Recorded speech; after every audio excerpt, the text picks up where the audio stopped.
check.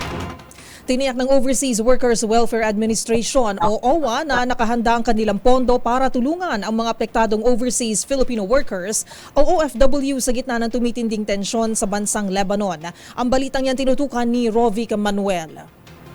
Nakahanda na ang pondo ng pamahalaan para sa pagpapauwi ng mga overseas Filipino worker o OFW na apektado ng tumitinding tensyon sa Lebanon, ayon sa Overseas Workers Welfare Administration o OWA. Ito ay matapos na maglabas ng abiso ang Philippine Embassy in Lebanon sa mga Pinoy doon na agad nang lumikas habang hindi pa isinasara ang mga paliparan. Sa panayam ng DZRH kay OWA Administrator Arnel Ignacio, sinabi nitong may inihanda na silang mga hakbang at ng iba pang mga ahensya para sa repatriation ng ating mga OFW. Although our funds are ready, dadagdagan lang natin ito, yung ating mga standby funds sa Israel, Lebanon, and Jordan.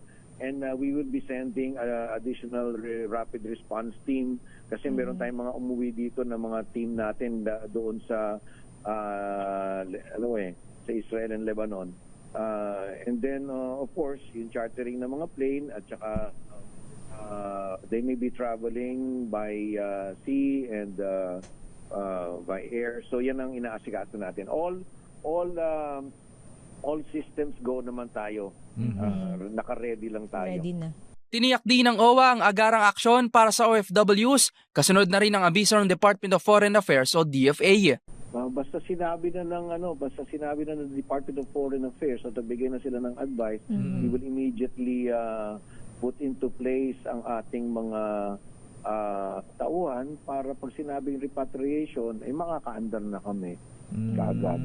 Sa kasalukuyan ay may kabuuan ng 738 na mga OFW ang nakapag-request na ng repatriation, habang sa kabuuang 11,000 na mga Pinoy sa Lebanon ay 300 dito ay nakauwi na ng Pilipinas.